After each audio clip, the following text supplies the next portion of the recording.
likewise, President Ray. Really glad to be here and share the space. And this is it's a pleasure to meet you as well. So I'm going to take just a moment for some housekeeping tips, if you will. I know that some of us have been on Zoom since early this morning, and we're pretty used to it. But for any fairly newcomers, we have you automatically muted, so so that we can get the best sound from our speakers. And so we're going to have a bit of a welcome from Dr. Terrell, and then we'll start off with a poem, and we'll have a welcome, the welcome by Dr. Terrell. So if everyone is ready, if you are doing other things and you don't want to be seen, you can stop your video, of course, but our speakers will always appreciate seeing faces and not just names. So if you can have your video on, that's terrific. So, Dr. Terrell, would you like to welcome us? Certainly. President Ray, Dean Crowder, trustees, staff, faculty colleagues, students, and all friends of the Chicago Theological Seminary. Good evening, good health, peace, and joy to all who have gathered. This virtual conference will address the subject of artificial intelligence and the ethical, theological, and anthropological implications of its uses in society and culture. It is supported by a grant from the American Association for the Advancement of Science, which hopes, through this and other projects, to imbricate the appreciation of science into the theological curriculum. It is hosted by Dr. Christoph Ringer and myself, Dr. Joanne Marie Terrell, as well as our students in our respective courses, Christian Ethics and Systematic Theology. As public theoethicists, we agree that if the point of theology is in its doing, both in what it does to persons and in what it makes persons do, then indeed our disciplines are inviolably related. And we came to this project with lenses of appreciation and critique of the historical interplay between scientific innovation and the theological enterprise, especially since the Enlightenment. This evening's conference is preliminary to the unveiling of a visual representation of an historical timeline and an interactive website later in the fall of this year. The jewel in the lotus of our project is history, but instead of projecting the meta-narratives of empire, we have centered the experiences of people in marginalized communities in our American context and around the world, thus centering theological anthropology, or the doctrine of humanity, as the locus through which we are interrogating science as well as theological movements. Tonight, we are joined by honored guests, Dr. Philip Butler, Dr. Sylvester Johnson, and doctoral candidate Alanda Clay, who Dr. Ringer will introduce more formally and thoroughly as we move through our program. Welcome. We are delighted to share our work on this platform with you.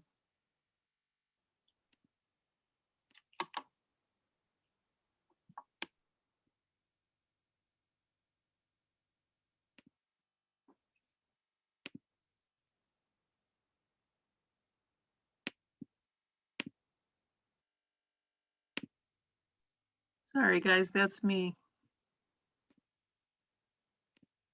I did this 100 times this afternoon.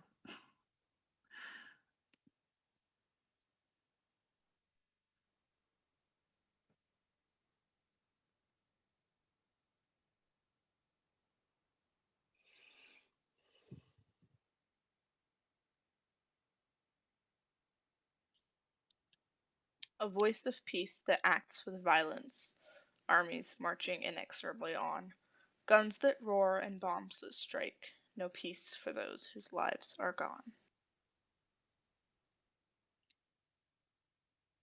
A silence born of stillness creeping, the dead will not return to life. What's lost is lost, the ghosts are weeping, voices fade to echoes.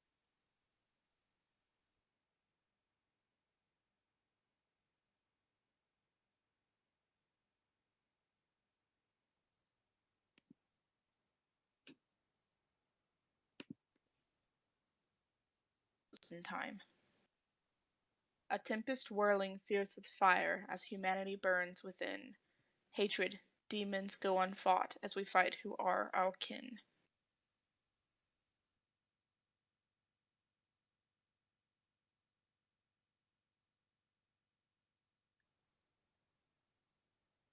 Righteous anger given form, carried on metal reaper's wings, no thought for those who die in flame, turning people into things.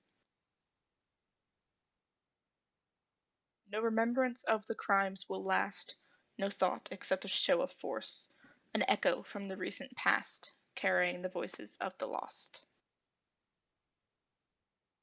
No apologies, no remorse, no stay of execution given, no quarter, no mercy, no light in the dark. We are the shadows we fight.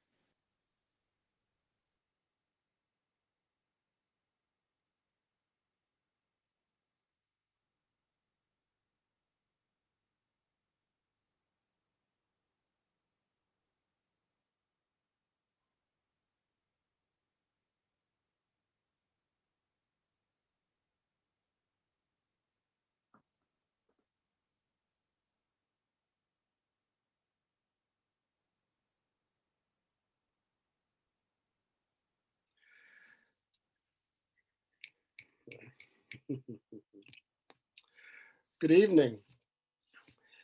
Given the gravity of that poem, we are fortunate to have Dr. Philip Butler with us this evening to help us to think about both the promise and the perils of artificial intelligence in this particular moment. And I think it's fitting that the first time that I heard of Dr. Butler was through Facebook. When he received his first appointment, someone had posted the announcement. And when I looked at it, the first thing I thought to myself was, he's professor of what? I was just totally like my mind was gone. So I want y'all to kind of take this in. Dr. Philip Butler is assistant professor of theology and Black posthuman artificial intelligent systems at Iliff School of Theology. He holds a PhD from Claremont School of Theology, and he is an interdisciplinary scholar working in the fields of neuroscience, technology, spirituality, and Blackness. He is the author of Black Transhuman Liberation Theology. He investigates what might happen when Black people utilize technological advancements to enhance both Black spiritualities and Black bodies in the struggle of materializing liberating realities. He is also the editor of the just released Critical Black Futures, which imagines worlds of Afrofutures, cities, bodies, art, and eras that are simultaneously distant, parallel, present, counter, and perpetually materializing. This volume delves deep into the imagination to discover what was, while also providing tools to push further into the not yet. Philip is also the founder of the Seekr Project, where he is developing a distinctly Black AI with mental health capabilities and is working to create a UBI for Black folks based on Black data. It is not an understatement to say that Dr. Butler is a true pioneer in this field, and we are fortunate to have this seat, if you will, this front row seat into this emerging research and area that will inevitably have profound effects on the world in which we live. So without further ado, Dr. Butler.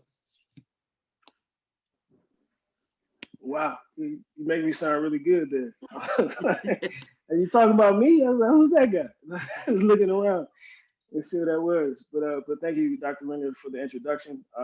Thank you, Dr. Ringer and Dr. Terrell, for the invitation to come on out. Thank you, President Ray, and the CTS event support folks who are here today, the trustees, and the American Association for the Advancement of Science for helping to make this all possible. Really excited to be here tonight and to share this space with you all. I hope this is something that is not only interesting, but gives us something to kind of chew on for a little bit. So without further ado, here we go. My first foray into artificial intelligence was a book chapter that I wrote on the reimagining of artificial cognitive architectures. This theorizing construction of cognitive elements in AI perception was intended to insert an element of contemplation or meditation-like states as a means to eliminate bias in the likely reality we have judges handing down criminal sentences in the future. It wasn't too far after that I realized the creator of Terminator Skynet was a Black man. I know I was late to the party, but I think the immediate correlations here are the imaginations of Black men for the use of AI for a different world, whatever that world may be. And while one example was done in hopes of monitoring and undoing the point to be racist and disproportionate deployments of carcerality and subjugation, the other serves as an example of a utopic technological dream turned nuclear nightmare. Each peers into what might happen when folks outside the proto-normative modes of white embodiment consider entering the field of artificial intelligence. And recently, you've been able to witness firsthand what happens when Black women and Black queer folks enter key spaces within the field. They've shown us that they're willing to fight like hell to undo the ways the AI field continues to center whiteness, maleness, heteronormativity, and able-bodiedness. Just look at Joy Buolamwini, the founder of the AI or the Algorithm Justice League, right? An organization that actively combines art and research to fight for a world where responsible AI is normal. She was the lead researcher for the gender shades paper that rocked the industry. It demonstrated that vision AI is often incapable of properly seeing or recognizing Black faces, with Black female faces being least recognizable. Timnit Gebru worked on that paper with her and is a global leader in the AI ethics space. Her most notable work explores the ways racism persists in vision and language AI models. Recently, she investigated the ways large language data sets uncritically absorb problematic language examples and perpetuate them through these systems. Another example is April Christina Curley, a queer Afro-Latina woman from Baltimore, Maryland, my home state, who is Google's most effective recruiter in history, specifically working to cultivate the now widely praised Howard to Google pipeline. And the last example I'll give at this moment is X Ayi, who goes by X, and she's an Afro-Cuban researcher working to create responsible AI while also teaching AI how to watch TV, as she puts it. These examples give us glimpses into the disruptive potential of not only Black, queer, and gender non-conforming folks, but also what Latin, Native, Indigenous, and Asian folks of all ilks might bring to the world of AI when they intentionally bring a critical sense and commitment to the geographic and cultural genealogies they possess. Because if we were to keep it a buck, the more folks entering the field of artificial intelligence who hail from the global majority and uphold the unique elements of their distinct angles of sociality, the greater the potential for the automation of a whole new world to emerge. The beauty and less heralded reality of all this is becoming involved in AI does not necessarily require a technical background. So my hope is you'll see this conversation as an invitation into a tear in the tech space-time, which gives way to a distinctly different reality. But before we get all hopeful, I think it's important to start with a bit of background around AI. And I mean, what do we really know about AI? What is the state of the field? What are its major breakthroughs and lingering limitations? That might be insightful as to understand what openings exist in this often opaque and seemingly mystified space. We'll begin by talking a little bit about the different types of AI. At the moment, artificial intelligence can be broken down into four main categories: narrow AI, also weak AI, broad AI, general AI, and superintelligence. Now, some folks don't necessarily incorporate broad, but I will, and I'll show you a little bit as to why. Presently, narrow AI is the most prevalent form. The majority of the state of the art falls under this umbrella. Narrow AI systems are trained to perform one task. This doesn't necessarily mean that they can even do that task well. And whether triangulating positions on the go, predicting market trends, or the next word you're about to type, each narrow AI system does one thing. Most narrow AI systems are considered a form of machine learning, which can roughly be understood as a scoring system that predicts the probability of what you, me, or any of us is going to do next. Within machine learning, there's deep learning, neural networks, language models, and other forms of data processing, storing, retrieval, and updating. And in order for these systems to function well, they require considerable amounts of data and material resources. Now, narrow AI systems can run either supervised or unsupervised, learning depending upon the specific use case and desired outcome of the system being designed for implementation. In an admittedly simplistic sense, you can think of narrow AI as machine-driven predictive mathematics. An example of narrow AI as predictive mathematics would be natural language processing, or NLP. It is the ability for machines to understand language and predict the next likely word or phrase given a training data set in a question or prompt. Among the most notable are Google's GPT-3 and BERT, where you can think of GPT-3 as text production and BERT as bidirectional text-based understanding. Now, broad AI, right, which is a little bit different for some folks who don't necessarily consider the category, is capable of doing 2 or more tasks. I see it as the gap between narrow AI and the general intelligence that we'll talk about in a second. Ideally, it brings together multiple narrow capacities in order to create the appearance of possessing a wider range of knowledge. These capacities could be closely related, like predicting food truck spots in a given city, potential new dishes on that menu, and traffic patterns for that food truck destination or location. Right? It could also be a combination of disjointed systems, like having a food order processing system that can retrieve the weather and predict sneaker market trends, if that's your thing. But without the ability for the embedded systems to intelligibly communicate across tasks, regardless of how closely related they are not, each remains a separate ability. Computer vision could be an example of broad AI. It allows multiple processes to converge into a coherent form of knowledge. As an interdisciplinary space in the realm of AI, computer vision allows machines to detect, track, measure, and classify specific elements of objects in a 2-dimensional or 3-dimensional image. Now, if neural networks are designed to mimic human brains with their constellation of neurons, computer vision is designed to mimic human vision systems, which are also attached to the processing elements of human brains themselves. And here's general AI, right? It's what we're exposed to in science fiction. It has the same intellectual capacity as you and I. And given the growing efficiency of high-functioning narrow AI systems, general AI will have every narrow intellectual capacity that people have while being interwoven so that they draw meaning, witness connections and similarities, and exhibit agency, but they do so at speeds we are not capable of reproducing. In a nutshell, general AI is what Elon Musk and other folks who are at the periphery of the field have warned against. Much of what these folks describe as their fears are the displays of aggression that AI has demonstrated in tactical scenarios, right? For instance, AI had an AI system that was made of several layered neural networks was able to defeat the world's best AlphaGo player, right, back in 2017. In situations of scarcity, in another scenario, a game simulation of 3 different kind of AI characters, they learned that they could team up against one another and engage in betrayal in order to stay alive or win, right? And they also used some digital weaponry in there as well. Now, the 4th category is superintelligence. Superintelligence is artificial intelligence beyond the level of human capacity. It is general AI on steroids, right? Some theorize it would have the access to all potential information simultaneously with instantaneous processing speeds and time-bending reach. This is not unlikely with the increased proliferation of quantum computing and the yet to be determined role quantum computers will play in the augmentation of AI technologies.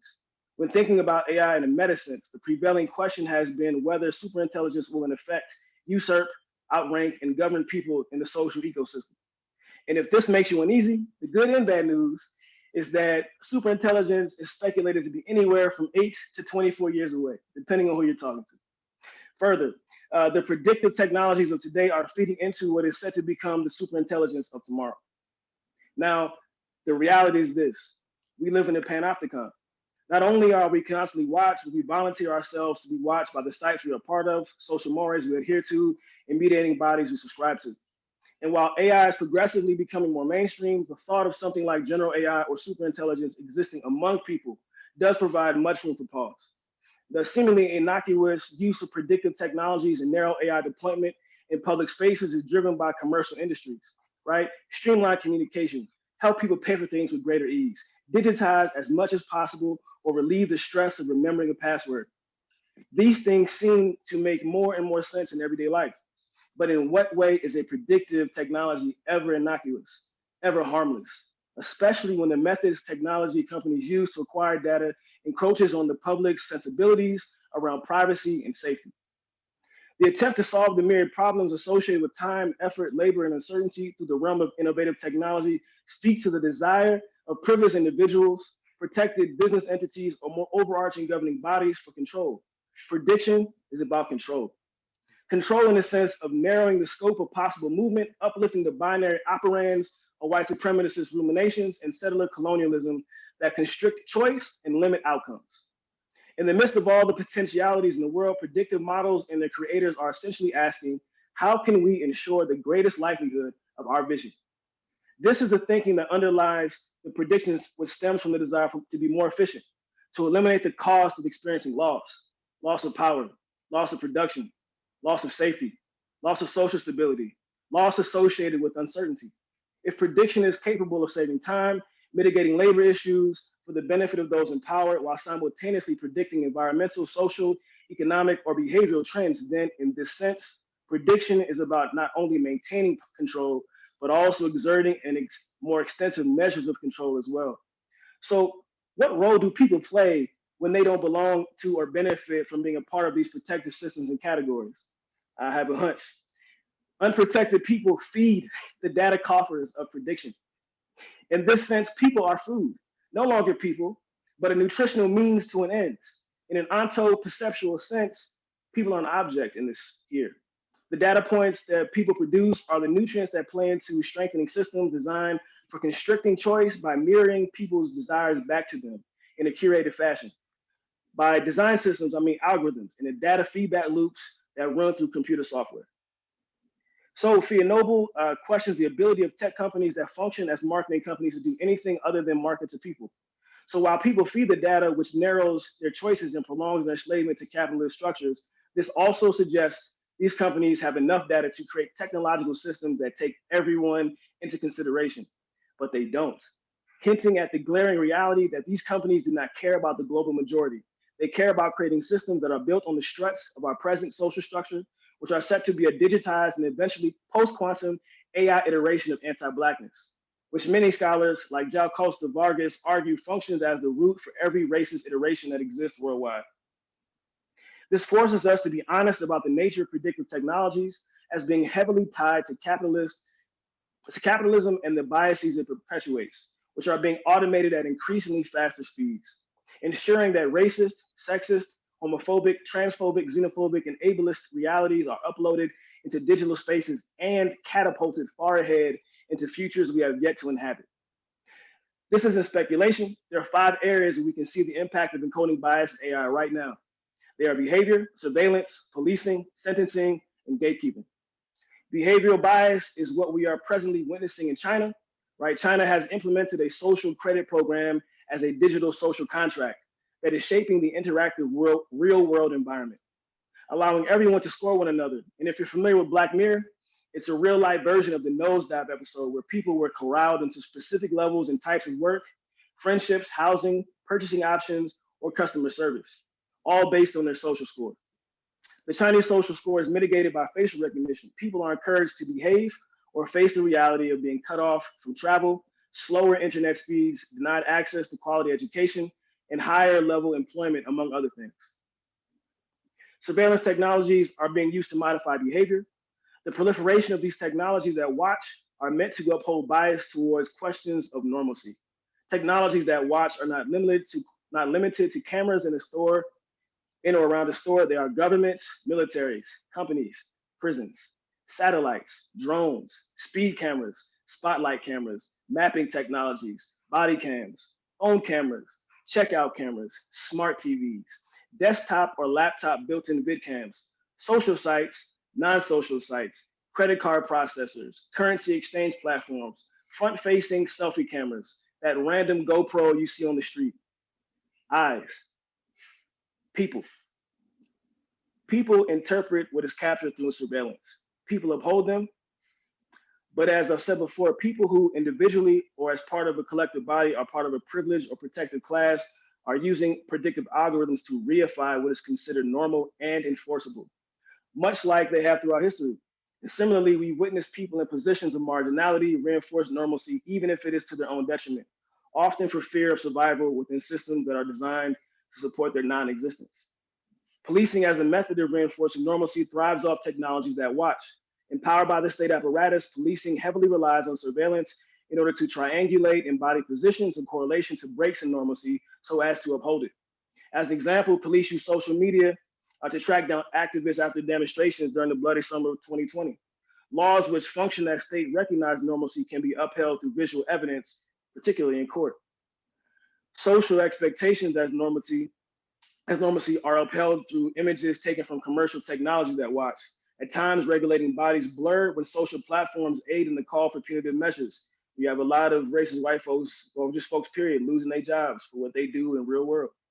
We've also seen technologies that watch misfire.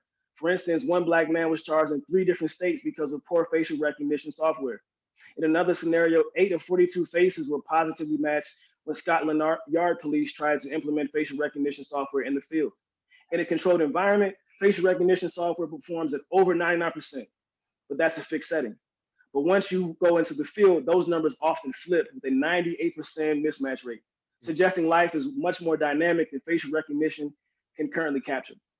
AI in sentencing presently uses information about defendants to determine recidivism rates in sentencing. It disproportionately places weights against Black defendants, blocking them from probation. It is not implausible to think AI systems may eventually replace judges, especially in low-level cases. In addition to sentencing, when AI systems are deployed in application processes, they repeatedly deny access to loans and jobs based on race and gender. If it is not already clear, this is the Panopticon. And to this point, we have willfully submitted to its rules. But we've got to choose another path or face what's up ahead as we burrow further down into where this dystopic path leads. But how do we choose another path? What might we do to arrive in a liberative AI future unfolding? Decolonize the field. If the field of artificial intelligence is not flooded by people from the global majority and folks who are willing to betray whiteness, we risk end-time survival risk factors at proportions we have yet to experience in history. In theory, decolonizing AI would require some help from Sylvia Wynter and Walter Mignolo. Wynter's methodology of unraveling, coupled with Mignolo's 4-phase process of delinking, might be a helpful approach to employ in this situation. But unraveling AI, how do we do that? Where do we begin? I think a good place to start is with the notion that we can automate our present reality. But isn't our present reality a product of the Enlightenment, grounded in its one-sided empiricism, its pedestaling of whiteness as universal, and its settler colonial mentalities, histories, and emphasis on progress? If we are to answer yes, then it is not a stretch to assert, along with Ruha Benjamin, Andre Brock, and others, that artificial intelligence is thoroughly imbued with proto-normative modes of white supremacy. As an extension of the Enlightenment, AI brings the Enlightenment's underlying goal of taming uncertainty within reach, hence the search for superintelligence. In conversation with Wynter, who has argued that taming uncertainty is an endeavor parallel to the Enlightenment's goal of taming the divine, it might be safe to suggest technologies like AI are trying to do the same thing. Further, the proliferation of an automated white gaze adds to the overrepresentation of Eurocentric heteronormative hegemony in areas where it need not exist at all. The intentional maintenance of centering whiteness is something we cannot afford. So in the realm of artificial intelligence, whiteness must be limited to spaces where it is contextually relevant and bound to those spaces so as to remove it from the place of universal. Limiting whiteness to white spaces separates it from its historical grip on empiricism. This stems from a recognition that empiricism is not monopolized by whiteness. It is also recognition that white modes of empiricism cannot be trusted, as they have and continue to push white supremacy and anti-Blackness over the objectivity they claim to be engaging in. This extends to artificial intelligence through the continued anti-Blackness AI imposes through computer vision technologies, application processes, policing, banking, etc. So whiteness as a universal lens is dangerous to non-white folks in real life. It would definitely be much more dangerous and difficult to trace once digitized. I invite you to begin asking what AI might look like when it focuses on the needs and desires of bodies, cultures, customs, and approaches to empiricism that take seriously gender, sex, ability, and identity for specific racial and ethnic manifestations of being that exist beyond binarism. What does AI look like that takes complexity in geographies and history seriously? Is it too much for a machine? And if so, for how long? What happens when value becomes an added layer attached to these concepts? What if prediction was replaced with attunement? What does it mean to dig further into connection with nature, people, and place through AI as opposed to seeking mastery of the environment, leisure, and potentially increasing productivity? What if the idea of streamlining was to increase non-duality as opposed to efficiency in labor and resources? But what if efficiency in labor and resources meant we became carbon negative and environmentally regenerating while building structures where people can place their energies in spaces they felt were most generative and valuable to their own communities? How does this AI function? What are its predispositions? What does it favor? How does it choose?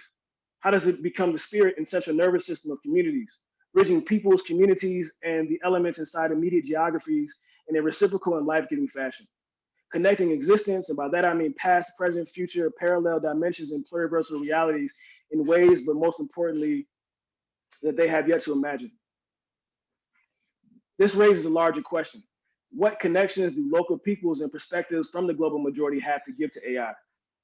A lot, right? Have we forgotten that computers themselves are connected to the earliest versions of Mancala, which were formulated in sub-Saharan Africa, or that indigenous folks around the globe have engaged in the type of eco-engineering that present-day scientists and tech professionals attempt to reproduce?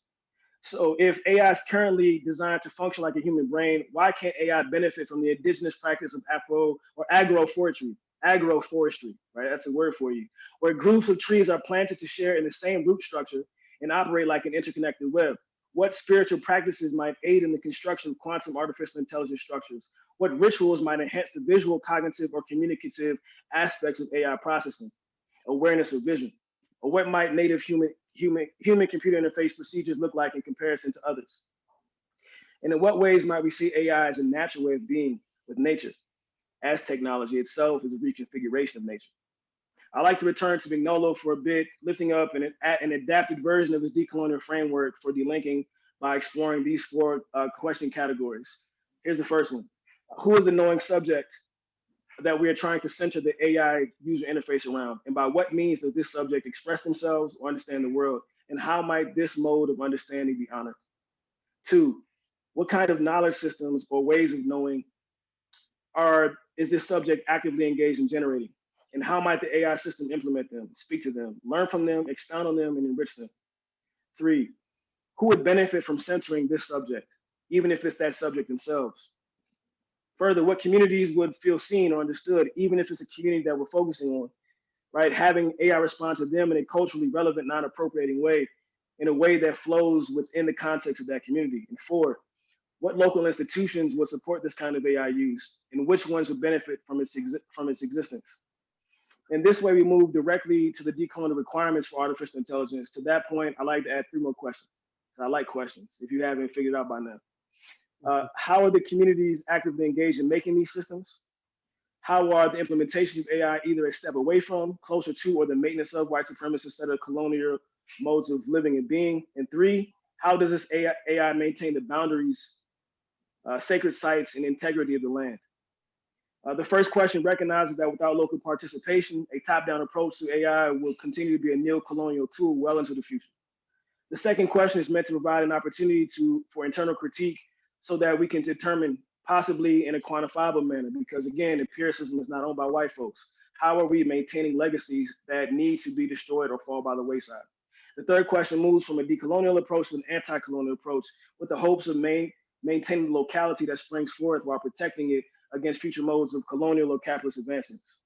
Because what I haven't necessarily mentioned as far as that AI is not just some mythical cloud cognition-based system. I remember talking with Simone Brown late last year, and she reminded me that AI is minerals, it's resources, it's energy. These are tangible things. And the larger the data system that's required, the greater toll that it takes in our environment. So a decolonial approach to AI requires we find ways for reimagining technological advancement, ecological regeneration, and spiritual connection. In all our imagining, I think it is imperative for us to consider what we will bias towards, because if we don't bias AI towards the world that we want, we're bound to reproduce what we don't.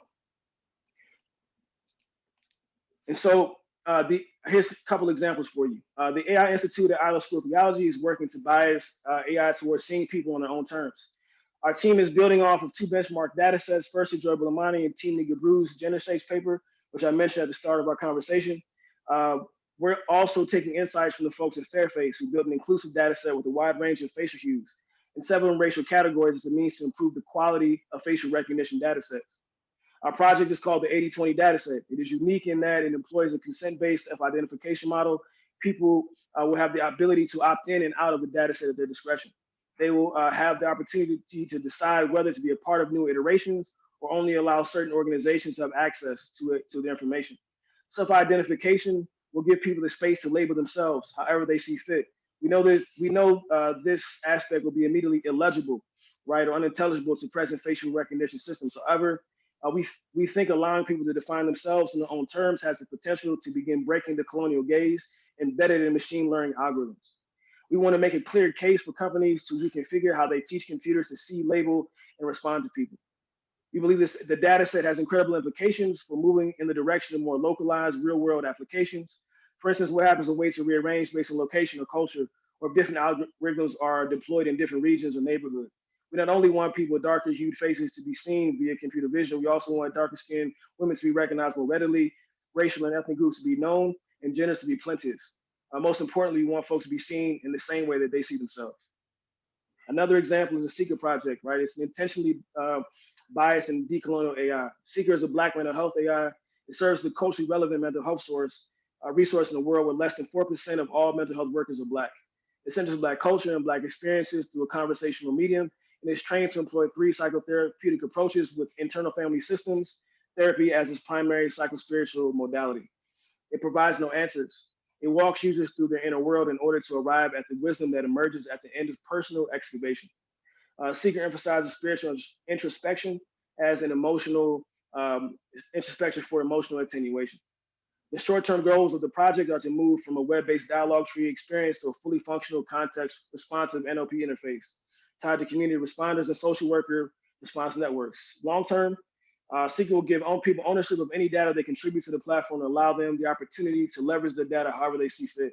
In addition, Seekr would be able to add a nearly infinite skill set to its capabilities: homework, small talk, email notation, or personal lifestyle analytics, as an example. It will be connected to Black businesses and services and maps. We'll be able to draw from and respond to regionally specific dialects and histories. Eventually be a standalone device with software capable of running homes, operating in the dashboard of cars, literally anywhere you could think a smart interface might be. And with this, I'll close. It seems like once again, we are faced with the weight of the future of the world on our shoulders. But which futures will we choose? In what ways will we influence the algorithms, data sets, language models, quantum or vision systems that are on their way towards us? Whatever your contribution to this field, whether passive or in the trenches, remember to bring your traditions, critical eye, and tenacious curiosity as part of your commitment to destroying systems that perpetuate anti-Blackness, xenophobia, homophobia, and transphobia, uplifting and honoring your local and genealogical heritage and familiar histories, exploring the connection between your spirituality and AI technologies, and betraying previous commitments to whiteness at all costs. And whenever the headlines decide to recognize the work of your folks in the fight to decolonize AI, saying that your group saved us, you could turn to them with a smile and reply, "Nah, fam, we saved ourselves." Thank you.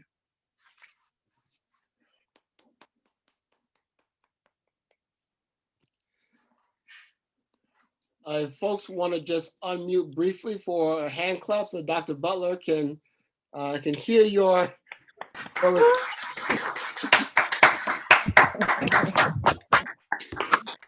Up through, fam. Wonderful. Wonderful. Awesome. Dr. Butler, I just want to let you know that I've seen a couple of things in the chat that also resonate with me. To see ourselves as we want to be seen, I think is so powerful. And the idea that there is a moment that we're living in which that can become a reality for the future, I think is extraordinary. Thank you again for your overview of the field, the urgency of the work, and also pointing us to some new directions. So thank you again for your talk.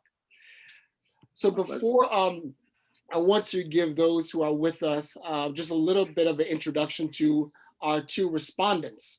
To give you a little background on their work, our first respondent is Alanda Clay. She is the director of the library at the Methodist Theological School in Ohio. She's also a scholar of religion and PhD candidate in theology and religious studies at VRU University in Amsterdam, Netherlands. Her work has been recognized by the American Society for Human Genetics, the Forum for Theological Education, as well as the Andrew Mellon Foundation. Her dissertation, Real DNA Ancestry, Race, Sacred DNA, and Myth in Media Portrayals of African Americans and Genetic Ancestry, examines how direct-to-consumer genetic ancestry, genealogy television, and popular racialized notions of biology are mediated and reproduced through popular entertainment media and the internet. And these are those commercials where someone says, I'm 14% Ghanaian. So she's helping us to understand what all of that means. But she also warns that many of these popular modes of thinking about the role of DNA also reify the biological differences between populations. Now it's done through space or geography. Also, Elonda has worked on issues of librarianship as anti-racist work and building dialogues on science denialism between scientists and religious leaders. In addition to her academic writing, her poetry collection, Know That You Have Been Loved, blends forms of genres to address core themes of womanist wisdom: family, love, survival, resistance, resilience, and laughter. So you can find some of that work on alandaclay.com. Also with us is Sylvester Johnson, who is currently the Assistant Vice Provost for the Humanities and Executive Director of the Tech for Humanity Initiative at Virginia Tech. He is the founding director of Virginia Tech Center for Humanities, which is supporting human-centered research and humanistic approaches to the guidance of technology. Sylvester's research has examined religion, race, and empire in the Atlantic world, religion and sexuality, national security practices, and the impact of intelligent machines and human enhancement on human identity and race governance. In addition, Johnson led an artificial intelligence project that developed a successful proof of concept machine learning application to ingest and analyze a humanities text. He is the author of several books, but I will just mention, rarely does a scholar put an entire field into their debt, but that is precisely what Dr. Johnson has done with his award-winning book, African American Religions, 1500 to 2000, an award-winning interpretation of 5 centuries of democracy, colonialism, and freedom in the Atlantic world. So welcome, Sylvester and Elonda. Thank you for being here. So we want to open up the space. Ms. Clay, if you would just kind of respond to what you've heard, thoughts that you have, to get our conversation started for this evening. Thank you. First of all, I want to thank you for inviting me, and also thank Dr. Reed Butler for his excellent paper. I kind of want to begin engaging it with talking about the types of activities, I guess, that are involved in decolonizing AI. First, I go by the song from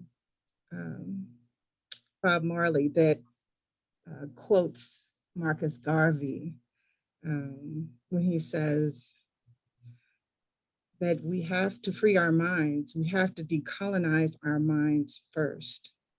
And so where I want to begin the conversation is to say, I think that knowing what AI does is one thing, but actually enacting how we can collectively decolonize AI is a different thing. So for example, one of the biggest things that isn't happening is the inclusion of marginalized communities in the design of artificial intelligence, but particularly automated decision-making systems.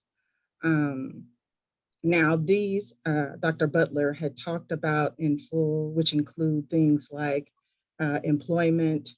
It also includes education.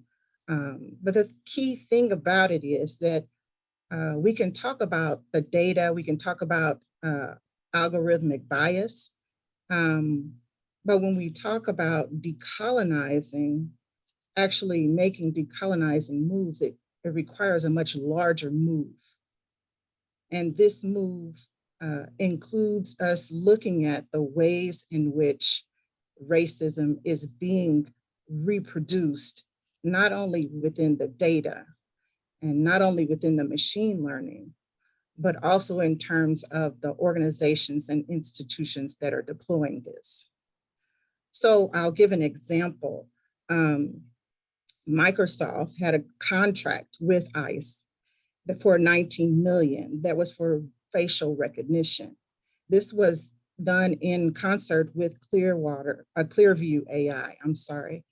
And there's also another corporation called Palantir who partnered with ICE and used their software to target, track, and spy on immigrants without a warrant. So, and these are the kind of partnerships that are taking place without the public actually being involved, knowing about how they're being deployed.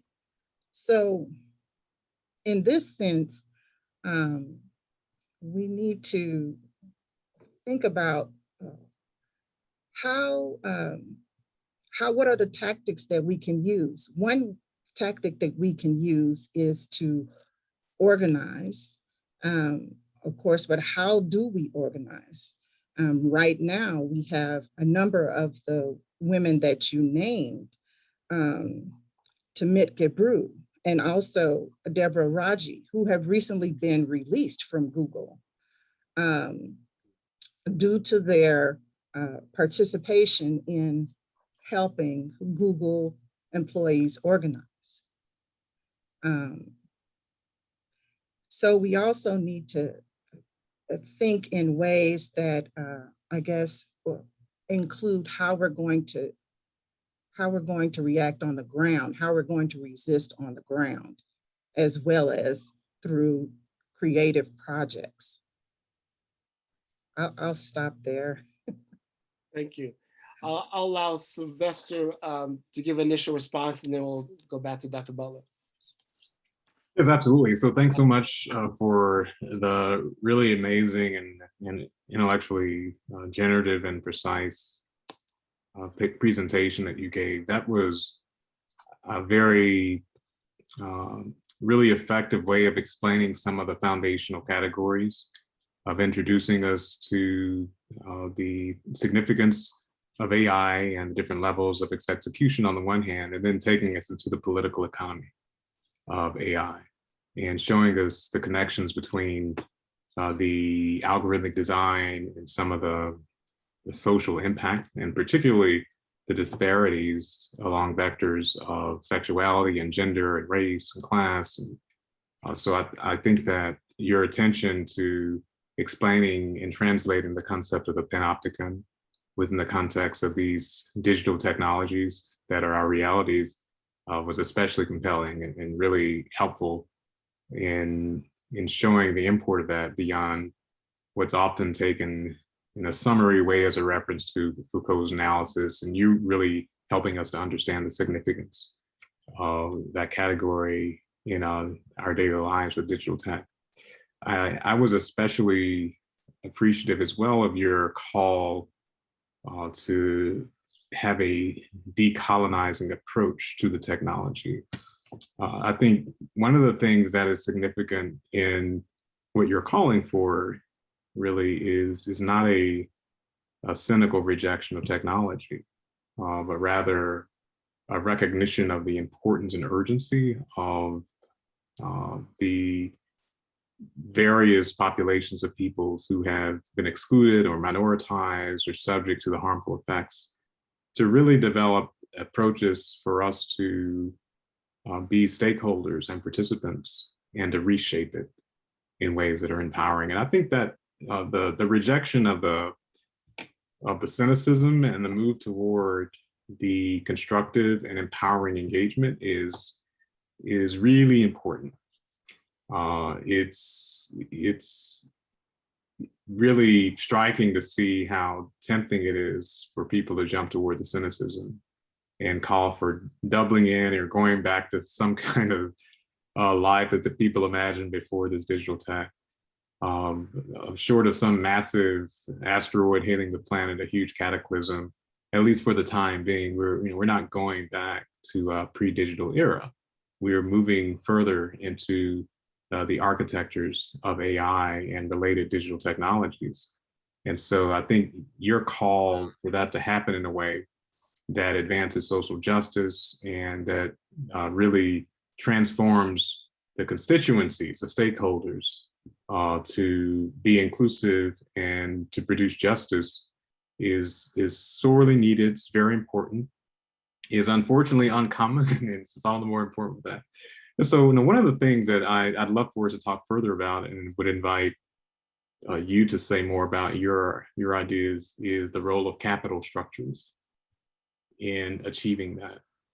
So the World Economic Forum has they do lots of anticipatory analysis around many things, but certainly for the past decade at least, including particularly digital technology. And one of the things that they have indicated is that within roughly a decade, we will see approximately the doubling of global GDP, largely due to digital tech, with AI being a significant portion of that. It's not all AI, but AI is certainly important. And that basically means that within about a 10-year period, we will see the creation of more value in new goods and new services in a 10-year period than has happened in like the past 700 years. Is essentially what we're talking about.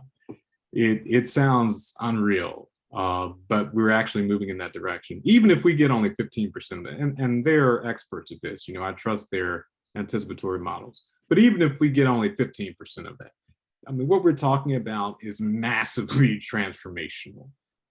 It is fundamentally altering the already daunting scale of the inequality that could possibly proceed from those kind of developments.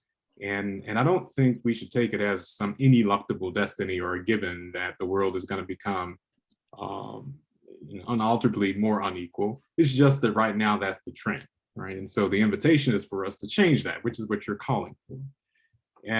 But it is significant and instructive for us to pay attention to that kind of challenge. So another way of thinking about that is this: the global GDP is now around $85–90 trillion, give a few trillion. So if we're going to see the doubling of that in roughly a 10-year period, another way of thinking about it is, well, what problems could we solve if we had an extra $80–90 trillion in wealth to harness, to throw at the problems that we're facing? Assuming we don't have to take it as a given that that's just ineluctably going to mean a greater concentration of wealth. And I think the list of problems that could be solved is long, not because wealth solves everything, but because you need capital if you're going to do just about anything. Even though you can't have only capital, you also need other things. And so it is within that context that I'm curious and would love to hear your thoughts or anyone's larger discussion about the role of capital structures in this decolonizing effort and in this empowerment shift, because it seems that there is a unique opportunity and an urgent window of opportunity for us to radically change and transform who the stakeholders are, how the monetization works of data, for example. If data is truly the new oil, I don't think that's an overstatement. I think it is. I think there's abundant evidence for that, and that's what's driving what the World Economic Forum is talking about with that massive growth of GDP that's unprecedented in its scale. Then if that's the case, what are the steps that need to happen for minoritized, disenfranchised communities to become stakeholders and participants in the political and the economic capital and the social capital that comes with being part of the driving force and part of among the equity stakeholders in AI, from developing it to designing it to participating in its monetization. And I'll just point to one example of this. The EU has begun to develop a plan for what they call a data trust. That would be a public institution that would be a custodian, as a trust is, of individuals' data. And they would archive that data. They would, as custodians, work with private corporations that wanted to access that data in order to create whatever analytic insights and to monetize it. And because the government has this public institution, a trust, they would work on behalf of individuals to ensure that individual people are able to participate in the benefits, the monetary benefits of utilizing their data. So it's not that corporations can't make money from data analytics, it's that people also are actually participating in what becomes a shared prosperity model. And I say that not to lionize the EU. They have, it's not to say that that should be the way forward. It's just to point to an example of an imagination of capital structures within the context of public and private categories that is strikingly different from what we have in the US, which is, well, we're just gonna tax corporations because they have all this wealth, and that can be a way for getting resources. We need taxation. This is not an argument against taxation, but we can't tax our way to fighting the scale of inequality that we have, let alone what's coming. There has to be some understanding of the relationship between the double meanings of equity and fairness. Equity meaning social justice and fairness, and equity meaning ownership. Who is participating in ownership? And how do we understand with new paradigms beyond the status quo, the kind of capital structures that need to be in place to achieve the radically different kinds of outcomes that we need to have socially just transformation, so that we get decolonizing outcomes, we get decolonized systems and structures for participations for the equity stakeholders. So I really, again, I thank you for a really generative presentation. I want to think more about some of the things you've offered us, and would love to hear your thoughts about what you are calling for might imply for capital structures. Wow, thank you both for your initial comments. You bring up excellent points, and you're pushing me to think in some really interesting ways. I think the first thing that comes to mind, right? So in terms of like Alanda's question about from the ground, and even your question, Sylvester, about this economic structures, I think that, I think to me, what we see, or at least what we have seen, is kind of a top-down approach, right? Where we have either these companies or we have policy folks who are giving us in a prescriptive manner what ought to happen with either our data or these AI structures. And this prescriptive manner obviously does not include us in the widest sense, right? And it does not include folks from marginalized spaces. It doesn't include folks who are AI illiterate in many cases, or just uninterested, right? And because of that, right, we get these types of products that replicate the things that have already been. And so, like, for me, like, in terms of the way in which the way I'm seeing, right, see something like the 80/20 data set as an example, right, we're asking folks to be part of this, and by them being part of it, right, they then become immediate stakeholders, because if there are iterations of the data set that are, say, going to like IBM or Cisco or these other companies and people don't want to be a part of it, then IBM and Cisco will get either a less quality version of the data set, right, given the amount of people who want to be a part of it, right? Or they're gonna have, or then they will have to openly engage in less ethical modes of data, procurement, right? Continuing to scrape the web, continuing to take people's stuff, continuing to engage within, kind of the type of black site AI, data grabbing, right? That got Facebook in trouble, right? And so, this becomes an issue here when I think when we're looking at some of the governing bodies are moving away from this kind of quote unquote open source kind of scraping for data. And so I think something like this gives people the immediate buy-in.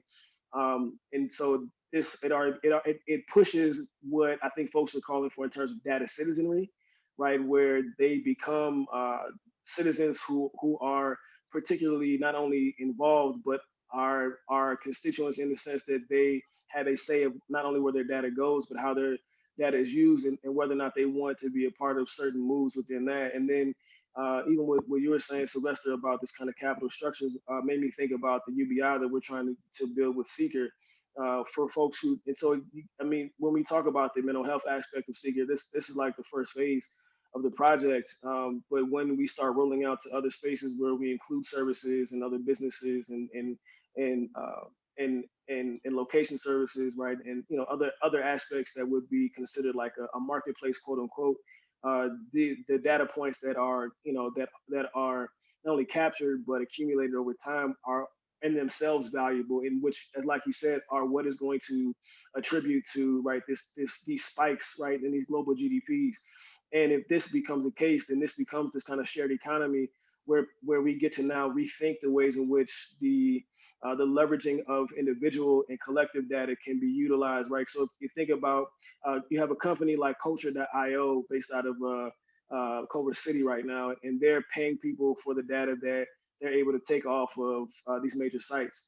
And so you can think about it in some ways, even to move towards more local, like neighborhood-based data points that are accumulated over time, which then could turn into these kind of political measures that allow they get funding, right, to these specific data points that are accumulated in these localized spaces to help to redo communities and to help give folks the chance to get to have the infrastructure in the localized spaces taken care of, so that that we don't have things become dilapidated and then force other modes of like gentrification and so on and so forth. And so we can begin to localize the accrual of data, and then not only this value, but one thing that's unique about Culture as a company, right? Their argument is that Black folks drive the culture in America in terms of style, so on and so forth. And so when you have like folks like Jimmy Fallon inviting, I think that the young lady to do all those dances when they could have invited the originators of those dances who are all Black, right? This becomes an issue of now, not only so we can. I think we in many cases we call this appropriation, but now we're talking about data stealing, and so this would be something that would now you can invite that lady, but all the data points go to the originators, and so the value is now laid in the folks who have originated these things, which then again begins to point things back to the communities that have instantiated these moves. I hope I'm answering these questions. We're just talking. We're just talking. This is a conversation. You don't have to feel like it's, and I'm a deconstructionist, so I try to like temper my stuff sometimes. But in any case, I wanted to go back to some of the things that you were discussing about the decolonizing AI movement as a kind of a third space, in between that which is data capitalism, data colonialism and surveillance capitalism. And then, as you said, which is the model of the West, and then the model of the East, which is more about social control. And to discuss then ways in which rationality needs to make a turn towards relationality. I think that your previous work that you've done on the aberration of the human in Enlightenment thought, as well as what you've done in terms of moving towards the posthuman, is an excellent move. You know, there was in my mind, I thought about that we need more, if the coloniality of being is part of this oncoming digitized world, quote unquote, then I was thinking we need more Orpheuses, Oracles, and Darnella Frasers, you know, because I thought about how this young woman took this technology that we all carry around with us, right? That is a technology of surveillance. And she used it for justice. And it had a tremendous, unexpected impact on the entire world. So not that this is necessarily a people's technology, because it's not, but it's a people's use of technology. So that's kind of, I wanted to commend you on that. Well, thank you. Very kind. I appreciate it. I guess, even in some ways, I'm not even sure how many folks are even ready for the conversation to move beyond and to further deconstruct our own, what it means for us to exist, right, within this designation of human. And because it does things theologically when historically we, or just not, we look at the text, humanity has a peculiar place next to the seat of God, or at least in relationship to God. And if we begin to pick that apart and rethink this in this relationship to these colonial histories, then it has the potential to shift the constellation of where we exist, which I think it has very real generative possibilities, but I also recognize that it can be very, very scary. Before we open it up for broader questions, I did want to ask all of you to maybe just reflect upon, Dr. Butler asked us to kind of flood the field, to flood the space, and as religious communities and religious actors flood that space, what are some better or less helpful ways in which religious communities can have an impact in this area?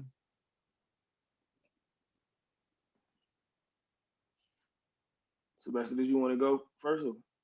Sure. Yes. Think it's a very fascinating question. There's been lots of engagement increasingly with the histories and formations in religion and theology and technology, particularly with AI. And one of the things that I have been very interested in and fascinated by is the cultural history, theories of what things can do versus what people can do.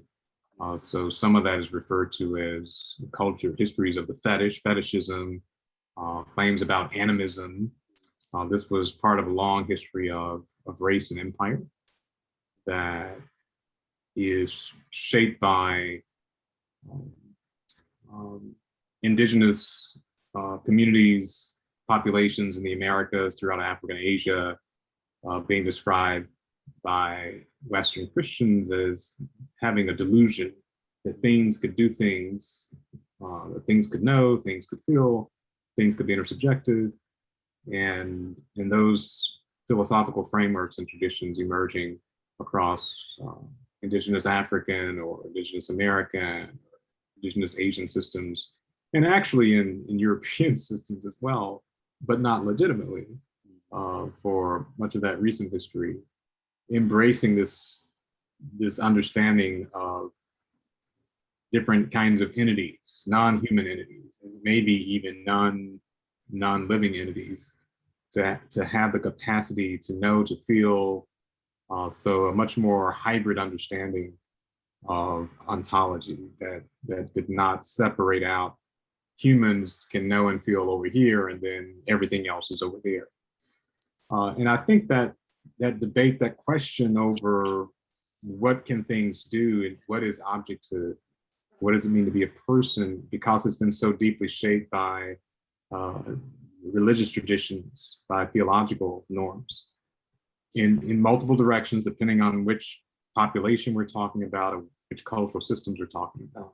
I do think we can appreciate the ways that some of the new and emerging technologies are reintroducing some of those questions for religion and theology.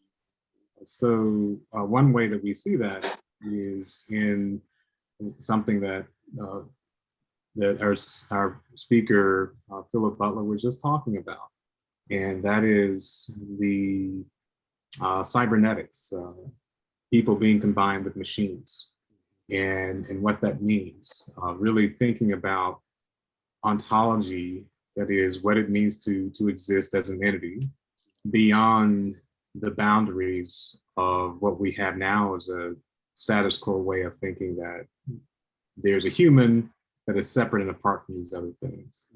And so because the history of claims about objecthood and personhood have been so deeply shaped by religion, we're already seeing some religiously informed and motivated responses to this. One way that we see that manifesting is in contemporary Orisha traditions, for example, that still embody this understanding that things have the capacity to know, and that there can be some continuum of existence and communication between what we call humans and non-humans, and a very different normative theological understanding in Christianity and Judaism, and Islam, even though all of those traditions I just named are very complex. You know, they're legitimized traditions and forms, and then there's actually what's going on. So I think that we can put in conversation with some of the questions about AI. Could a machine ever feel pain, for example? If someone has a smart prosthesis that's actually engineered for sensation, can we increasingly engineer machines in order to do sensation and then claim that machines can't feel pain? Can we really say that and do that?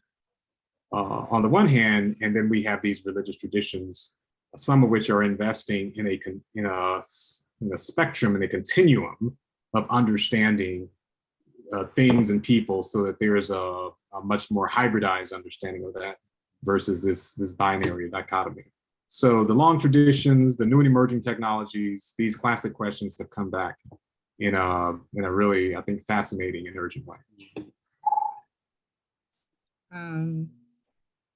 Well, one way, I was thinking that actually what we have with modernity, the modernity/colonial era, is the use of racism and colonialism and capitalism to divide, and reinforce binaries of human and subhuman, to also justify the exploitation and extraction, dehumanization, and hierarchical systems. But throughout this history, we also had alternative histories. And I think that there are lessons that we can learn from movements in the past that can inform us going forward. This is a Sankofa move in a way. But for example, I have been thinking about Black folks and the question of technology, right? First, to talk about it in a Heideggerian sense of standing reserve, and also to talk about surplus. And so then there was also an article that was written quite a while ago, 20 years ago, that was called Technology versus African Americans. And so in this article, Anthony Walton, he kind of says that the history of African Americans since the discovery of the New World is a story of an encounter with technology, an encounter that has proved devastating to their hopes, dreams, and possibilities. But I would flip that around and say that it actually hasn't, I would leave more room, I guess, for creativity and for resistance. For example, looking back at people like King and Malcolm, they both were very engaged in what cybernation and automation was doing to Black communities in terms of the ways in which it displaced labor.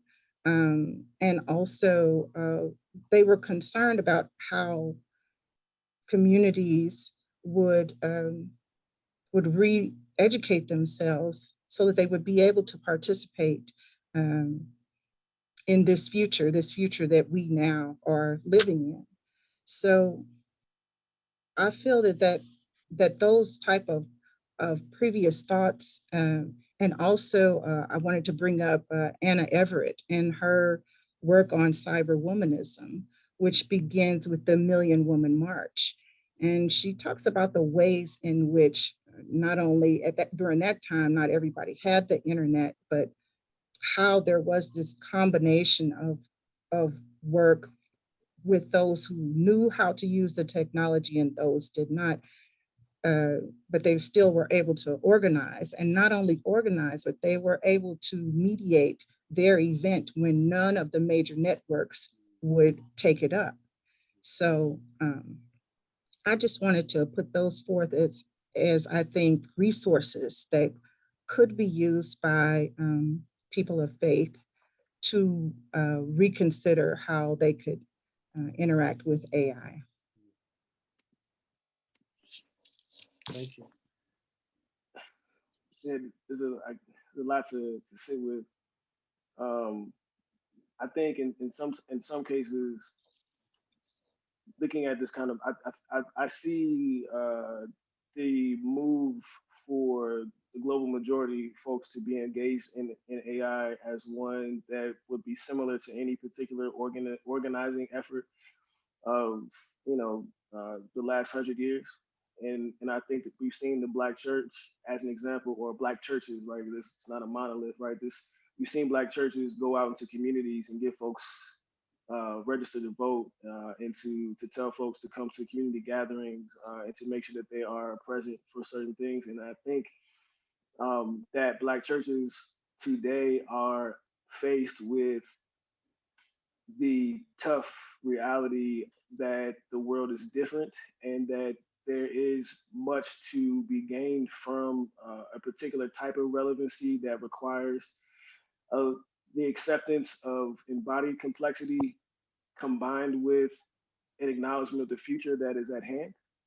And so if we get folks, religious communities of all ilks, to think around this similarly to the way that they have thought about organizing in the past, I think that this has a way to get to not only regain modes of relevancy, but at the same time allow for critical theological thought. And I know that church spaces and theological spaces are not always one and the same. What I also know is that people change, right? With Octavia Butler said, all that you touch will change. And so if churches and religious communities come in contact with this, there's no way that they could remain the same even in their interactions with this type of not only technology, but futuristic modes of being. And so I think, just again off the top of my head, organizing around data citizenry, data ownership, data capital, and even again looking at what I think even this idea around the human, and knowing that the human is not people, and so like I think that there's a distinct difference between the human in the Enlightenment sense and people. We recognize in indigenous spaces throughout history that this, again, going back to this animistic piece, or just this idea of collectiveness, or the Boysian folks piece, this idea of the spirit, and this that the essence of what it is to be a people as opposed to being a human. So allowing this reimagination of what it means to exist, even as your digital self. Like, what does it mean to, to reiterate yourself in a digital platform, and then be also, again, right, to argue for the rights of your digital self, knowing that your digital self is, in many cases, the spiritual essence in which companies and governments actually understand you to begin with. When they see you, they understand you based on what the categories are. And so this becomes the ontological space where people begin to sit with, and so like this becomes like the gap, right? You have how we, in terms of this double conscious of how we understand ourselves and how the governments and these companies understand us, and we have this opportunity to merge this and do it in a generative way, whereby how we see ourselves is imposed upon how they want to see us. And so I think if we begin to reimagine how we understand ourselves as people, and not necessarily as a human, and trying to fit within this limited scape, and recognize that our uploaded self is our ontological self on some level, and our ontological self is what the world is engaging with on this digital space, which then forces us to think about this as kind of a newer, or just a different either form of spirituality, or add on to the kinds of spiritualities we've already been engaging in. Thank you. This is very, very rich, and I want to make sure that we give an opportunity for those who are with us this evening. So we want to open it up now. If there are those who have, and Haley has already said she's deleting all of her social media profiles. So our conversation is already having an impact here. And I do want to return to the question of the right to be forgotten, which is also something emerging as it relates to our digital lives. So if you want to put a question in the chat, or even to unmute to ask a question of our panelists. Hi, this is Alfred. I want to thank you all the speakers for joining us today. Very insightful presentations. I recently finished a course offered by Google in UX design.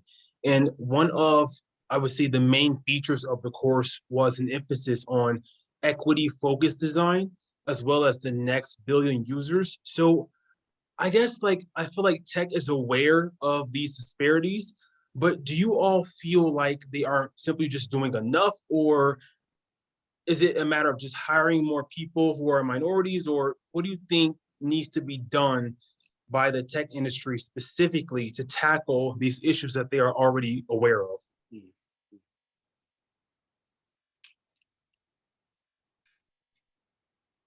Google is complicated because on the one hand, they're doing these things as far as equity is concerned, but the other part of it is they're not paying any taxes in the entire continent of Africa, while they're paying taxes in other countries. Also, like I said, they just recently fired / let go of a number of Black women who were working in ethical AI. And another scholar, Meredith Whitaker, she discusses how basically the academics that were working with Google, they send their papers to the legal department to go through it, to kind of edit out what they consider to be less favorable portions of their research. So there's a really big debate going on now as far as how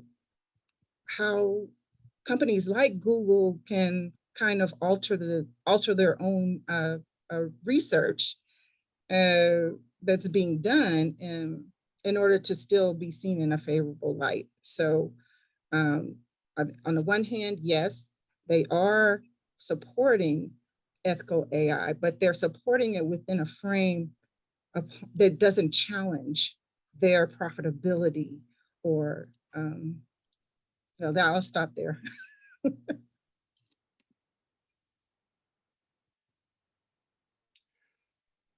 Yeah, I think that this is a really great question. I would say there are lots of things, lots of strategies that need to occur. So what I'm about to say is not at all meant to be a reduction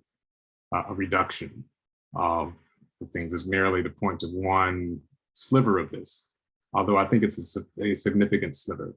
And that is, right now, it is actually popular for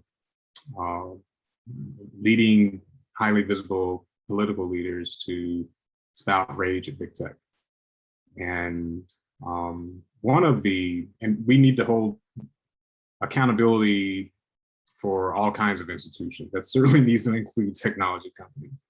We need to hold our educational institutions accountable. We need to hold our school boards accountable. We need to hold legislative assemblies accountable that have defunded humanities education and human-centered learning and have said that our kids should just learn the code and the only thing that's important is STEM. The Florida legislature is actually about to pass a law that will prohibit the use of state funds and scholarships to make it illegal for students who receive state lottery money to attend universities to major in what they call subjects and disciplines that don't lead to jobs, by which they mean humanities.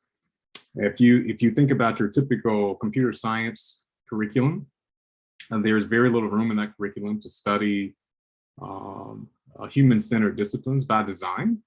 And what our society has said for decades is that we need technology, and what we mean by technology is STEM. That's what we mean. Don't waste your time studying all that other stuff over there. So it's not a good use of money. It's not going to get you a job. It's not important. And a number of legislative assemblies have actually have defunded it and made it more difficult for our higher ed institutions to offer coursework in the kind of disciplines that engage with the things that we're talking about: democracy, social justice, the human condition, these larger questions about the meaning of life and equity. And so my point is that it's popular for people to point fingers, and I mean, on Capitol Hill, to look at our legislators, and every week there's a new set of Senate hearings or congressional hearings about big tech. And they parade these people out there and they point their fingers and they have all this righteous indignation. But you will not hear any of them say anything about the need to advance and fund the education that is actually centering on these kinds of issues. So the quick version of this is if Mark Zuckerberg had actually finished college, he would not have been able to study very much about democracy because the computer science curriculum doesn't deal with that. And you can't graduate on time and study those things. You don't have room in your curriculum.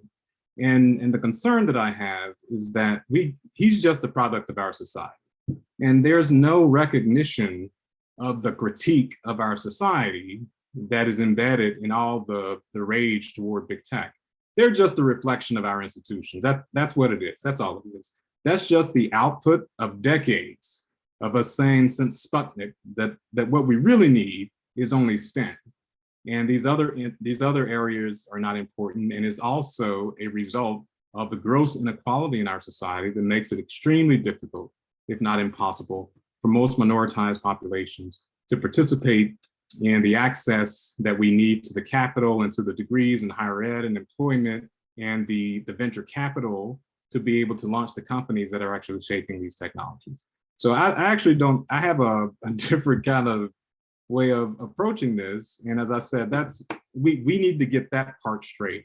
And if we're not getting serious about comprehensive education, and if we're not actually getting to the root of the inequality that leads to these outcomes, we can easily project onto these technology companies and think that they are the cause now of inequality and they are the cause of racism, but they're just scaling out the older patterns that are already embedded in our society, and they're just products of our institutions. That's what they are. If I had anything to add, the question just becomes, I think to me immediately is, to what extent are they employing these measures to design the way they have? Like, it's not just about hiring more folks. Even to Sylvester and Alanda's point about engaging in more critical analysis and making sure that we are that this is essentially a checkbox in many cases for these companies, because at the moment it's very, it's also popular to talk about Black Lives Matter. Like, but I think I saw something the other day that's like, but they still haven't offered Cap a job yet. And so, like there's like, and so this becomes like another checkbox. But I mean, even if they did hire more folks from the global majority, the question becomes like, are their mindsets colonized too? Like, anybody can embody anti-Blackness. Like, it's not. And so the question becomes, what kind of critical thought, what kind of where's the critical UX classes, or where's the decolonial UX classes, in order to actually not say actually like as if it's totally moot what they're doing, but I think more or less like to engage in the type of unpacking that may get to the type of work that might actually have that type of inclusive, whatever that word means, type of design, and then who from these communities are actually present to make sure that whatever is designed for them is actually done. Nothing for us without us. This kind of idea. And so I think I'm also just curious about that too. We have a question from Amanda Sheldon. She says, I noticed none of the panelists spoke about avoiding or dismantling AI. Is this because the question is moot, the technology is with us, or because you inherently believe that technology is good?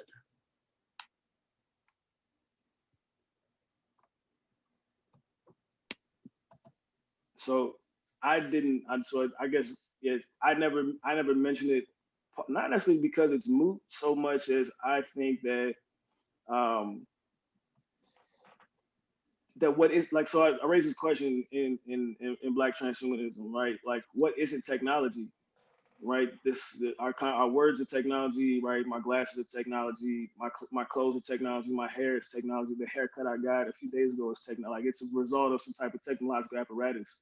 Our food is technology. Like, if you use it to enhance your existence, it is, and so if you use it to sustain your existence, it also is. And so I'm just curious about the ways in which we have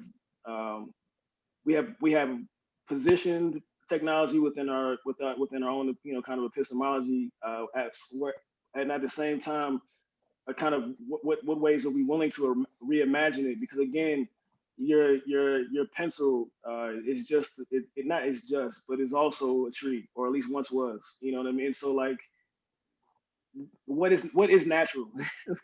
I had this thing that I would say to my undergrads at one point. I was at LMU, when they would be like, there's natural things and there's not natural things. All right, cool. So not natural things are man-made. And I'm like, so what are you? Because some folks got together in the lab and they did some stuff, and then sooner or later you came. And so I'm just curious about what is not man-made in the realm of technology.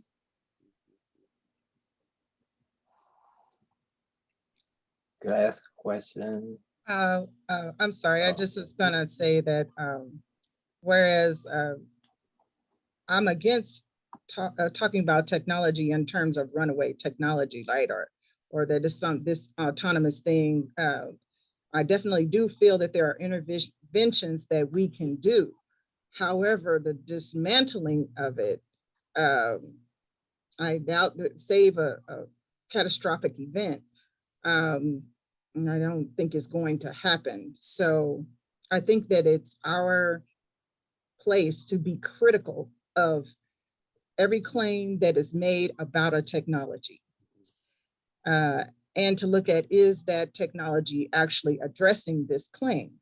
Now, right now we're in the mode of technology as progress, technology part of development, et cetera. But oftentimes the technologies that are meant to solve a certain problem, they don't solve that problem at all. So I think it's our part to be critically engaged, and also to be engaged in interventions where we see clearly that technologies are harming people. So Howard, I see your question is one question in the chat, and then I'm going to go to Howard. Tom Morgan asks, AI clearly offers tremendous asymmetric advantages in power dynamics. do you see any other value of spiritual leaders and others getting organized beyond academia in order to leverage aspects of AI for the benefit of the disenfranchised?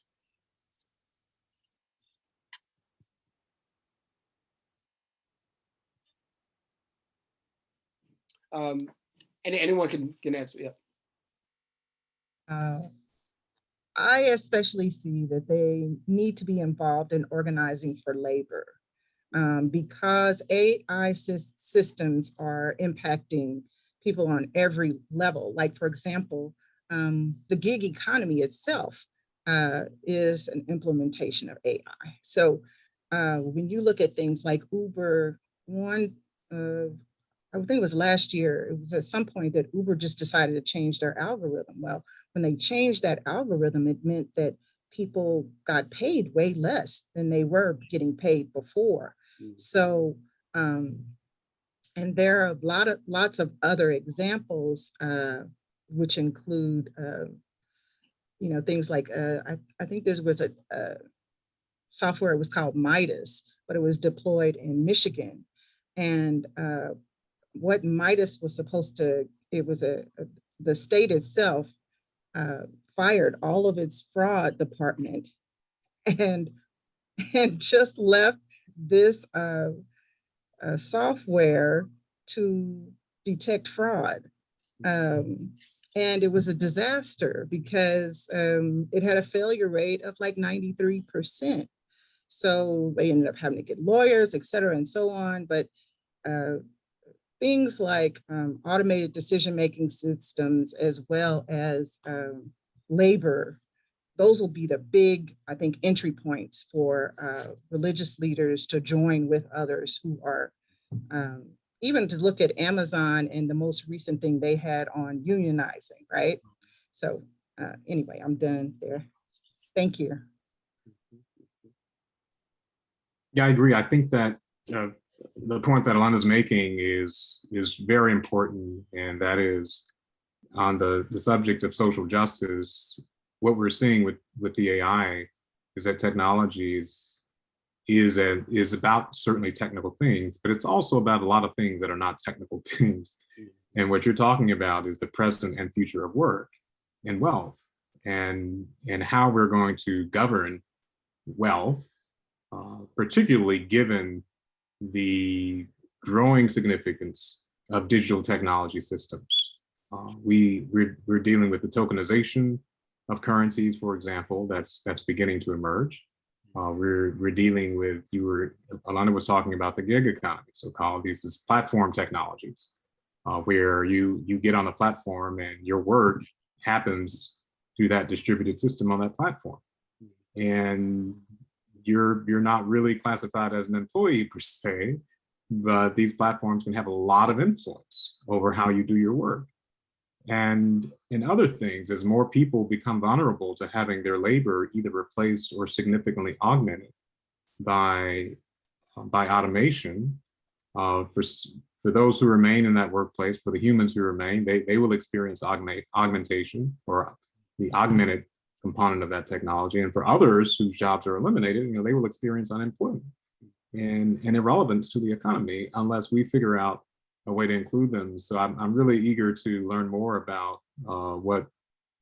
Philip, what you're doing with Seekrs, because I was just trying to catch up on it, and it's really fascinating because this is very much a engineering of capital structures that gets to what I was curious about earlier. We have to understand that insofar as religious leaders have been involved in advances social justice work, because so much of our society, so many of our resources are now being shaped by the technology, it will become inevitable for a good number of people who care about socially just outcomes and resources and equitable participation in our society. It will become inevitable for many, if not most of them, to begin to engage with technology as a central concern, not meaning that they're going to write code to build robots, but that we have to deal with some of the hardest technological questions, and the hardest technological questions are at the human frontier. They're about non-technical things. Just one more note. We also have, access. We still have access issues with technology. I mean, and COVID kind of uncovered and exacerbated that as far as children being able to be remote learners. And so this is another place where churches and religious leaders could be helpful. Yeah, no, I totally agree. And then I think in the within not just legislation, but also within sentencing, right, and carcerality, right. We talk about the ways in which algorithms are used to determine recidivism rates, and they are heavily skewed against Black folks, right. If anybody's seen the Encoded Bias documentary, right, you have a young lady who got a job and was doing well for herself, and then the algorithm said that she had to report once a week in person, right, for her parole, and so that in itself would have been detrimental to her ability to remain stable. And so these types of things, to me, have immediate implications or just ways in which churches can get involved. And I think, again, even to the point of these different kind of capitalist structures, right? We're building these sub-economies, right? What does it mean to have a sub-economy that is not so, like, you think about like the church pot, but if a church community has its own sub-economy, they can do outreach work, and they also can make sure that everybody's taken care of. And so you have these sub-economies that can be around these communities that are not not engaging in its own disproportionate wealth distribution within the church community as well. And so you can ensure that the community has access to that pot, is aware of its transactions, thinking around kind of like blockchain structures or hollow chain structures. And then you can even, on top of that, the way in which the churches have produced just amazing artists, right? You can look at the ways in which NFTs are becoming a thing nowadays, and be engaged in this type of, like, how does the church rally around certain artists to ensure that their NFTs are moved to the front, or are given the space they need, or become galleries for NFTs, so that people can come and and bid on these spaces, right? And again, work towards these other kind of economic ways of being that, again, that do things. But so yeah, that's we'll do that for now. We're gonna have one last question from Howard Wiley.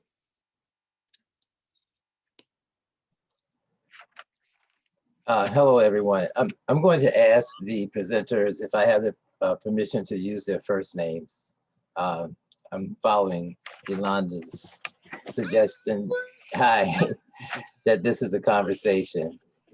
But I want to, I mean, in the time that we have, I'm just going to say some things. I guess questions will come out of it. But I want to first start with Philip's comment that this is scary.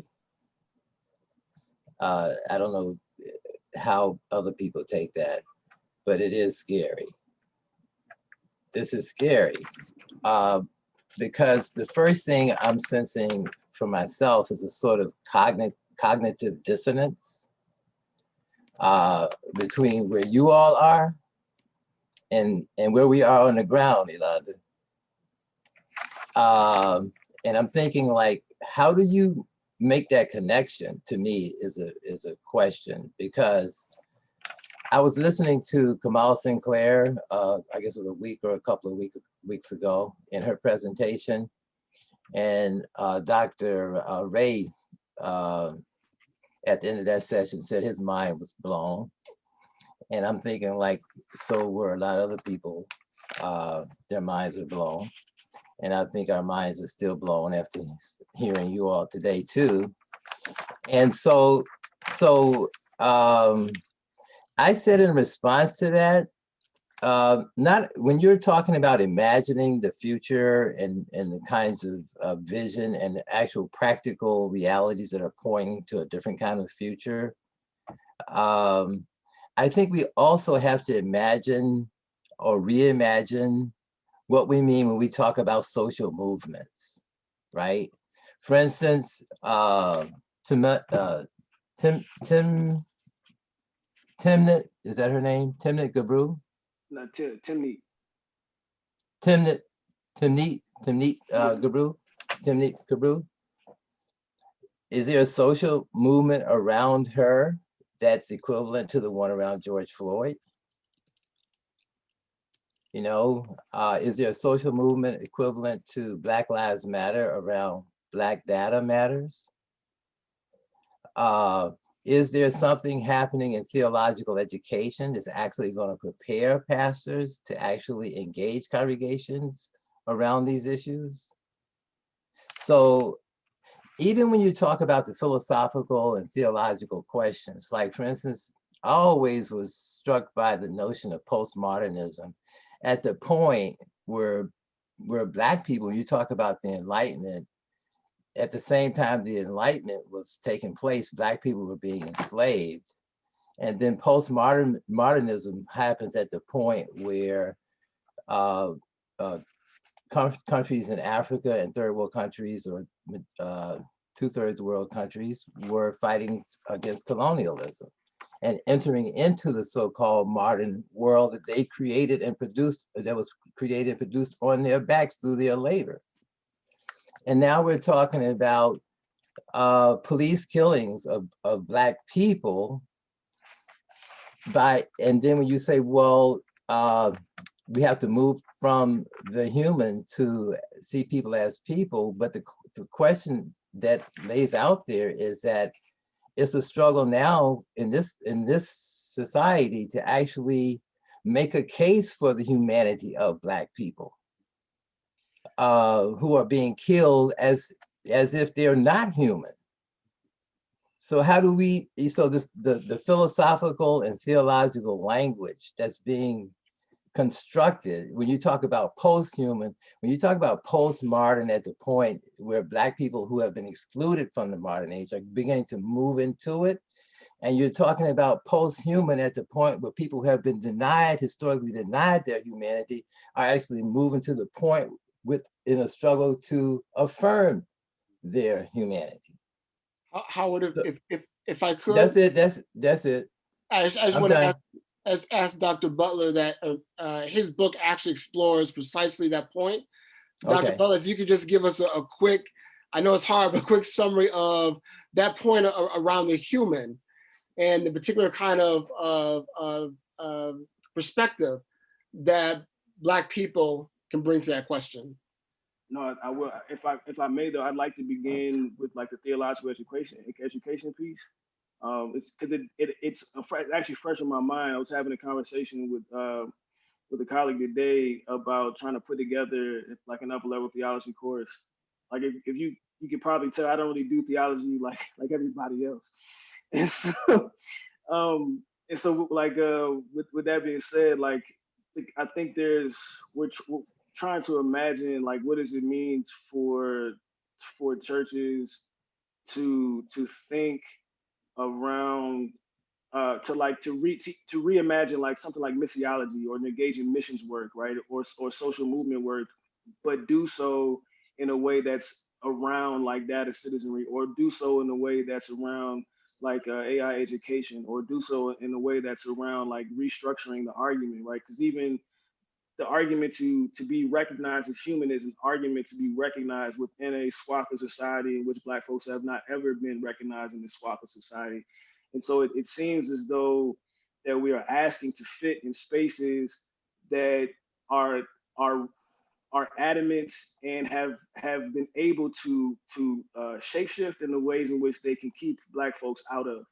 And so to continue to ask for entry into something that was made to be stratifying and exclusive becomes almost like, beating on, becomes the moot point. And so this is why I'm arguing that Black folks, that nobody was ever human. The concept of human in itself is a technology meant to create barriers of sociality so that people can never be within them. And so when we say everybody's equal, but not everybody's human, we're really saying that we can now continue to engage in the type of exclusive and state-sanctioned violence against these particular bodies who may be equal on paper, but are still do not have the same level of value that humans do.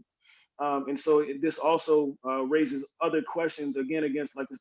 I think this is where Black folks may be afraid about the potential for thinking about not being human anymore, because if God loves humans and God saves humans, if you're not human, then how ought you to be saved, right? How ought you to engage in the eternal life if you're not a human? But what I'm also arguing is that so what I'm saying is that nobody's ever human and Black folks aren't human. They ought to look at themselves as transhuman. But I said in the text that transhuman is a placeholder, right? It speaks to malleability and the ability to change and engage in this type of flexibility around one's being. But the work that I'm doing now is around specifically around Black posthuman, but it really is a work of anti-humanity. And this becomes this becomes another mode of being, mainly because if we look at Black literature, Black art, Black movements, they have all engaged in what we see this anti-humanity. Sherman Jackson talks about he one of the best differentiations between Blackness and African Americanness that I've seen so far in his book on Black Islam and the Black American. He says that African Americanness is about this idea of fitting in, this idea of integration, where Blackness is the complete destruction of whiteness and white supremacy. And so Black folks have historically engaged in human work, but have not necessarily explicitly said so. And for me to be anti-human is to actually do the work of destroying the human, which has the capacity to release everything. Mainly because of the idea that even with the idea of the post-human, you talk about decentering humans, but it's the humans who are talking about decentering humans. And so you have humans continuing down the path of humanity, but the anti-human stops there and says that none of this can't go on anymore, and again does the work of undoing, like the Sylvia Winters thing, and then engaging in the implosion, or just kind of taking the and being willing to kind of blow it all up in a certain way, recognizing that, like, when we talk about capital versus in moves of capitalism, when folks talk about being post-capital and so on and so forth, they talk about like race. To destroy capitalism, you destroy race. But if you maintain the human, you still maintain the key category or key subject in there. And so if you really wanted to do away with capital in the historical modes, you also you can't just undo race. You also have to undo humanity. And so these are leaps, right, in terms of one's own kind of position in the world that I think are troubling to folks. Like, cause I think how which you've hit that head on the nail in ways that folks have been trying to describe it for years.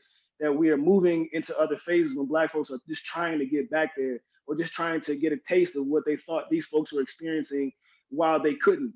But now we're trying to but now there's this idea of what it means to dissociate from it all in hopes to do something totally different. Because I think what we want is something different, but it's hard to imagine without the language and the genealogies that have preceded it. Thank you so much. At this point, I'm going to turn it over to my colleague, Dr. Terrell. I'm sorry, Alanda, you have one? I see his burner on I'll be very brief, and this is a very intuitive answer, okay? I would say that the task does it feels daunting. You have to center yourself, as you do with every social movement that you participate in. And the thing about it is, when we talk about data colonialism and surveillance capitalism, it is like the same old tactics in a new skin. You can see it after a while.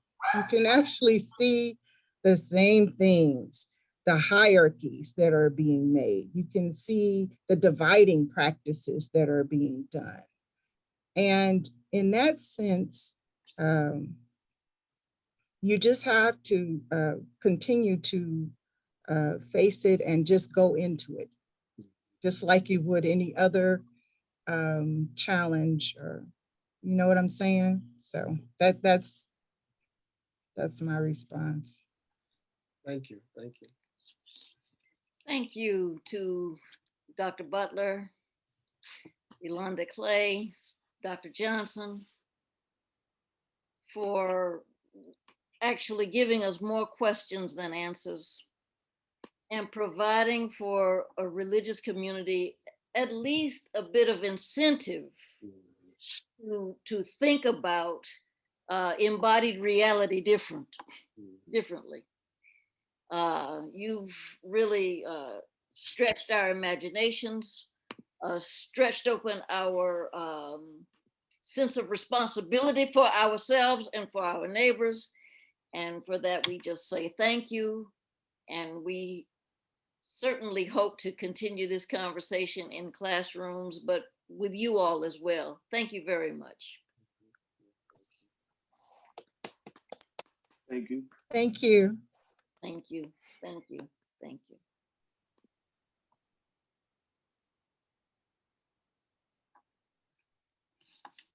So liturgically speaking, this is an odd moment, but some of our students have another class to attend, and we have been just very, very grateful.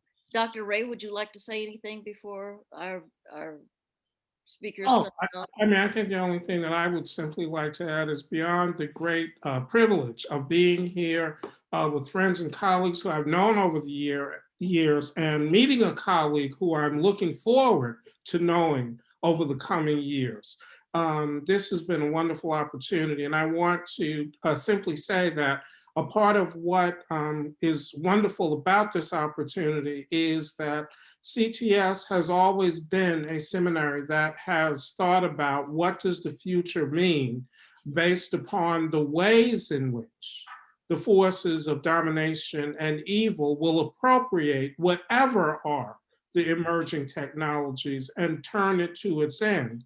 And so our task is to engage those in ways so that we become at least as deft with their use as do the powers who would seek to create a future not worth having. So I want to thank each and every one of you. God's blessings to you. Dr. Ringer, Dr. Terrell, thank you, thank you, thank you.